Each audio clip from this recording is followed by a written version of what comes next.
So if we begin to shift our statements, the statements first of all that we say to ourselves, and then the statements that we say, because and so what I want everybody who's listening today to do is to take a look at all of the things in your life that you don't like, that aren't working the way you would like them to work, whether it's in your relationships, whether it's financial, whether it's with your health, whether with your job, with your friendships, or whatever it might be. And instead of saying, and when you ask yourself, now, how did it come to be this way?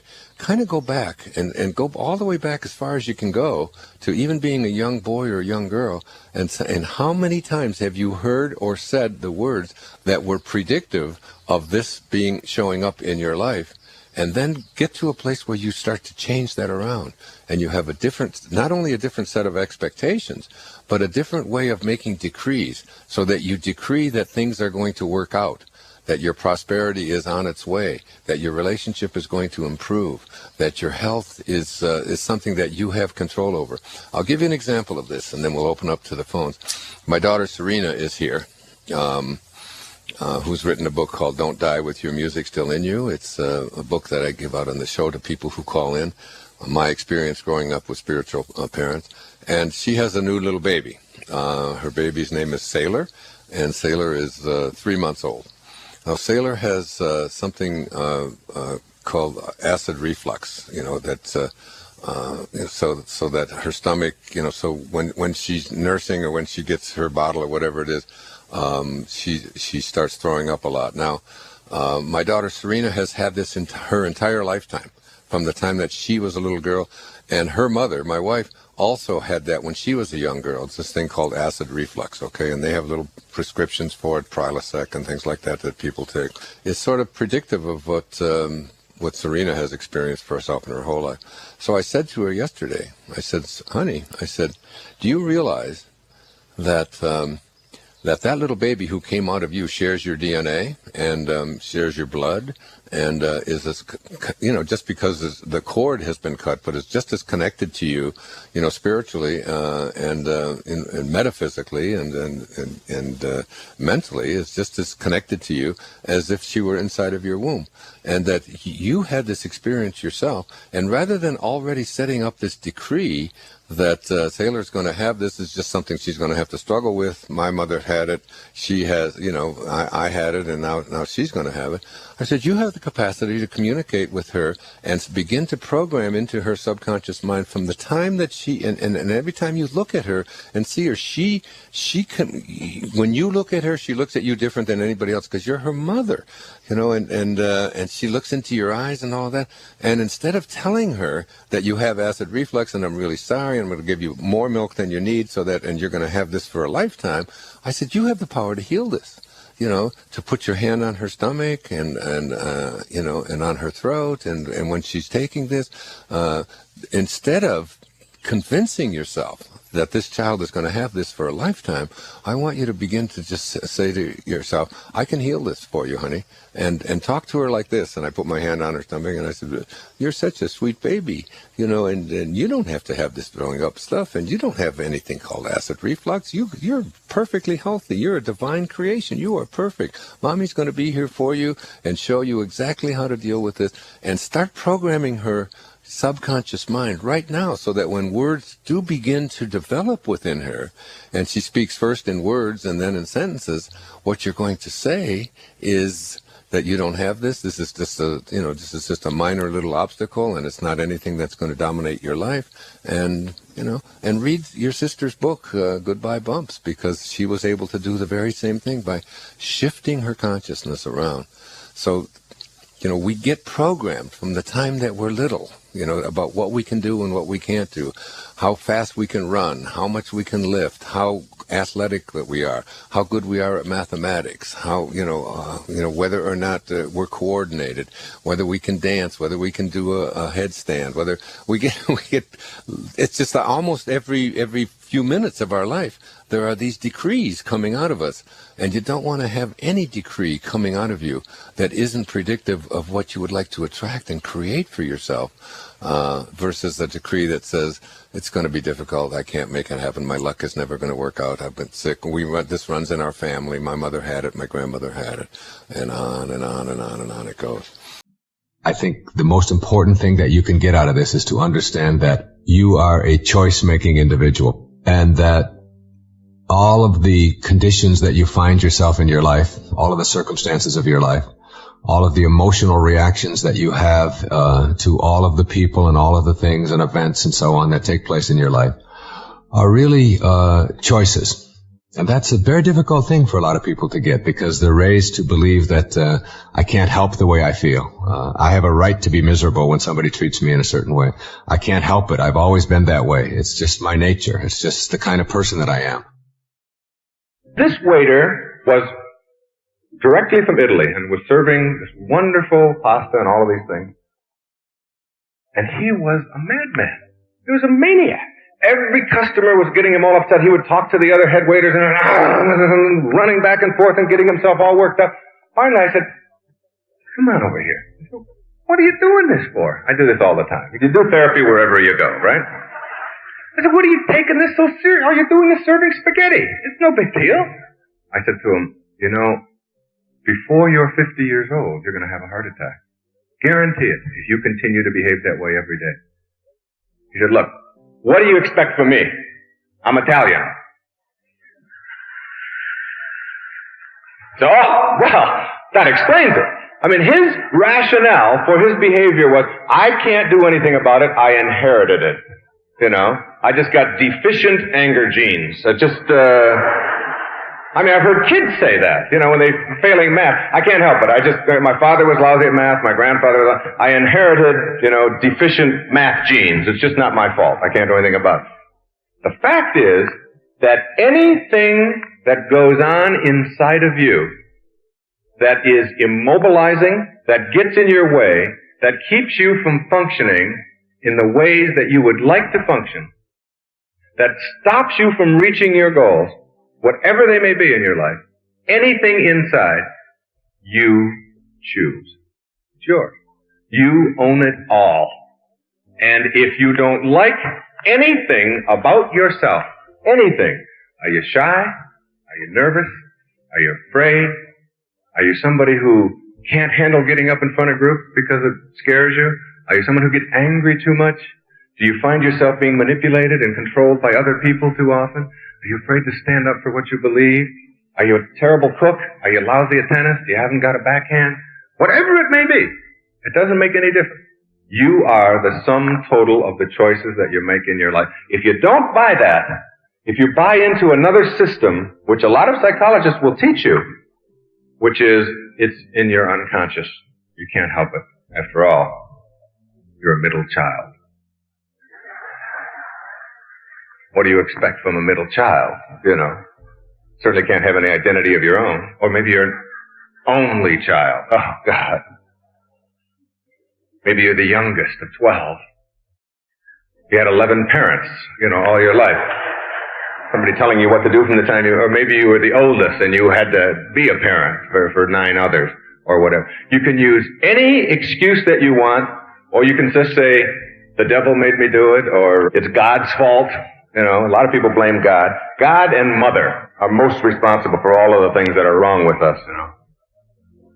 The classic, the one I heard over and over and over again in all the years, and I announced it on network television one night, you know. I said, I came here tonight for one reason. I want to tell everybody in America that your mother liked your sister better. I heard it every day for 20 years, you know, it must be true. I can't do it. My mother liked my sister better. No wonder I can't. She was the one that got all the attention. I didn't get anything. Her pictures and all the photographs. Nothing for me. I know some of you don't have a sister and you think, well, then that's not the reason. She wanted one. Really. And she would have liked her better. I guarantee it. You know. It's taking responsibility for everything that goes on in your life, which is what Wayne Dyer is about. if you really want to take it home to anybody else. No blame is allowed for anything that goes on in your life. Virtually everything in your life boils down to what kinds of attitudes, what kinds of beliefs do you have about any given situation. You try to set your expectations in such a way so that you understand that your life is nothing more than a series of choices. You begin to sense there's trouble ahead.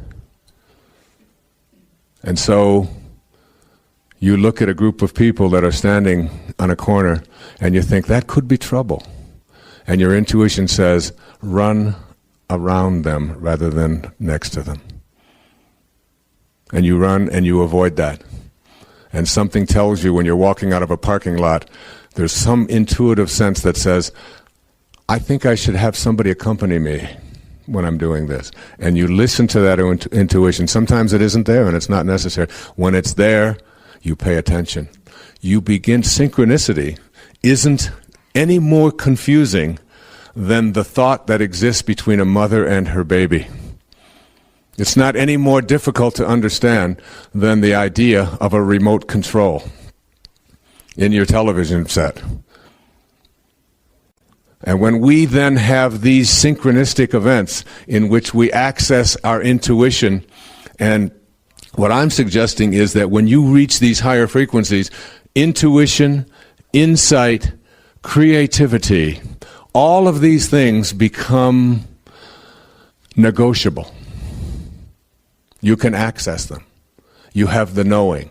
Because when you form a picture in your head of what you would like to attract into your life, you can begin to attract abundance and virtually anything else that you put your attention on. It's a law of the universe. Get that picture. See yourself as if you already are what you'd like to become. And every great artist, every great thinker is able to do just that. They have been able to see themselves as completing something. Do you know how difficult it is for so many people who get into a doctoral program? I think the statistics are that out of every 10 people admitted into a PhD program, 1 completes it. 9 out of 10 never complete it because they can't picture themselves writing a dissertation. The reason that I knew when I entered a doctoral program and was told that 9 out of 10 don't complete it, I already saw myself as having my doctorate. And I just knew that that was something that I had to do. And I suggest that there are people right in here, there are physicians in here, who probably entered medical school. There's a lady right here in the front who entered medical school. How many women who enter medical school complete the entire process and become medical doctors and have a practice? It's getting higher, but the statistics are against you as you enter something like that. But if you see yourself as having a practice, you see yourself as a healer, you see yourself as someone who is capable of becoming a doctor, or anything else in your life, if you see it and get that picture, and I can't tell you, I try to teach this to my children, my daughter who wants to sing, I just said, sing. See yourself as a singer. Get that picture, and no matter what comes your way, don't ever let anybody ever tell you that it won't happen. You can let them tell you, and all you have to do is use that as a way to step into the gap and then out of the gap over here into the world of spirit and bring that energy of knowing, that energy of insight, that energy of intuition. Are you listening, Jennifer? Because if you have that picture, there's nothing that can stop you. And you don't evaluate whether or not you are successful on the basis of whether people buy your CDs. That's the biggest mistake you could make. Or whether people read your books. Or whether people want to come and hear your lectures or buy your tapes. You don't do it that way. You evaluate whether or not you are a success by being one of those people who's on the road that's hardly ever crowded and enjoying everything that they do because they're seeing themselves as someone who couldn't be any place else. And you no longer find enlightenment through suffering. You no longer find enlightenment through having an awareness in the moment of what it is that you need to do to learn the lesson that's happening for you right now. You are now a person who's out in front of yourself, and you see it coming. And that makes you a master who lives coincidences, not in the sense of them being accidents, but having a perfect fit. How you process and perceive yourself is determined not by what other people tell you, as much as you'd like to believe that, but in fact by how you have chosen to process yourself. And what you want to learn how to do right off the bat, at the very beginning, is to understand that disliking yourself or experiencing self-rejection or putting yourself down or finding fault with yourself or looking at your body and telling yourself all the things about it that you don't like. Like you may be too tall, you might tell yourself that you're too short, you might tell yourself that you're too heavy, that you're too light, that you're any number of things, and you can go through every organ in your body. And some people do this very thing and find all kinds of reasons why they don't like this, they don't like that, they don't like the size of their legs, they don't like the size of their breasts, they don't like the way their hair is, they don't like their eyes, they don't like their ears, their nose is too big. It's an endless. And this is like a burden that you place on yourself in your life, and it's something that you want to really begin to process in a different way. And a way to process it is to say, what do I get out of this? What's the point in me disliking myself or finding fault with myself? It's the only self I have. Instead of doing that and keeping myself miserable, what I'm going to do is look in the mirror and say to myself, this is the body that I have shown up in, for whatever reason, whether it was my plan, or whether it was God's plan, whether it was my parents' plan, whether it was a conspiracy, whatever, it is still the reality. And I am going to accept the reality of what I have shown up in and see it as my curriculum to a higher place. The body that you're in, whether it's in a wheelchair, whether it's blind, whether it's deaf, whether it's tall, whether it's short or black, white, whatever it may be, it is still your curriculum. It's what you have to use to get to the highest place that you want to be in your life. So rejecting it is really rejecting your entire life curriculum. And you have to really look at the whole idea of, in our culture, it's almost, I think I have been asked the question on talk shows across America more about this particular subject than anything else. And the question is, isn't it selfish? Aren't you promoting selfishness? Aren't you telling people that they should love themselves and reject all other people and so on? And I'd like to put that to rest right here. The first thing you have to ask yourself is, what does it mean to be selfish? To be selfish is to be a burden to another human being. Whenever you find yourself a burden to somebody else or someone else is a burden to you, that is a very selfish act. The person who dislikes himself, believe it or not, is the biggest burden to be around in the world. This is someone who is never happy, doesn't know how to make themselves happy, is using other people to try to get them to be happy, is always blaming other people for the conditions of their life. The person who has self-doubt or self-rejection doesn't know how to enjoy their life. And being around a person who doesn't enjoy their life is burdensome. The person who does love themselves, who feels good about themselves, who, if you ask the question, do you love yourself, there's not even an issue there. There's not even a question involved. It's simply, of course I do. This is me. This is all I have. Of course I love myself. Why wouldn't I? Why would I ever put myself down? It has nothing to do with being conceited or finding fault with other people or making yourself better than anybody else. It has nothing to do with that. It has to do with the simple notion that in order for me to be happy, I have to love myself. In order to be able to be free from being a burden to somebody else, I have to know how to enjoy my life. If I know how to enjoy my life, it means that I am loving the life that I'm having, and that means I'm loving the body that I'm in. I'm loving the self that I am. And therefore, you will not be a burden to anybody else. The person who loves themselves is never a burden to anyone else unless it's conceit. And conceit is just another form of trying to get other people to pay more attention to you. But if it's just authentic, self-acceptance, then it is the most important thing that you can do. And in raising children, nothing is more important in the whole educational environment than self-concept, self-esteem. This is what we're trying to teach all the time to young people, is feel good about yourself. Treat yourself, cherish yourself as a valuable, important, significant, grand, divine creature, as someone who is unique and special in all the world. And feel that way about yourself wherever you go, and carry yourself that way. So you have to say to yourself, they didn't do it to me. I allowed it to happen, and I am no longer willing to allow myself to be immobilized by the rejection that other people or other events or other institutions or whatever it may be may have attempted to impose on me.